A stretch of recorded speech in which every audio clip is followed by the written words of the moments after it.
Madam, మా అక్కకి C section అయింది. బేబీకి కూర్చొని మాత్రమే పాలు పట్టాలా? మంచి ప్రశ్న జయ.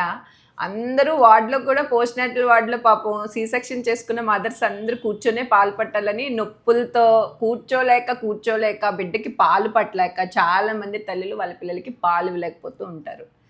పాలు కూర్చొని మాత్రమే పట్టక్కర్లేదండి, పడుకొని కూడా పట్టొచ్చు. దాన్నే సైడ్ లయింగ్ పొజిషన్ అంటాము. సో పొజిషన్ అనేది ఎలా పెట్టాలో కరెక్ట్గా మదర్ నేర్చుకుంటే కూర్చొని పట్టొచ్చు, పడుకొని పట్టొచ్చు. Whichever position is baby and mother feel comfortable.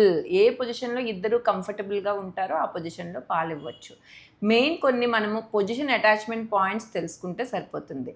So మీ అక్కకి చెప్పు, పడుకొని సైడ్ లయింగ్ పొజిషన్లో కూడా పాలు పట్టచ్చు. సో దానికి చిన్న టమ్మీ కాంటాక్ట్, అంటే బిడ్డని సైడ్కి తిప్పి దగ్గరకు లాక్కొని పొట్ట తగిలేలా చూసుకోవాలి.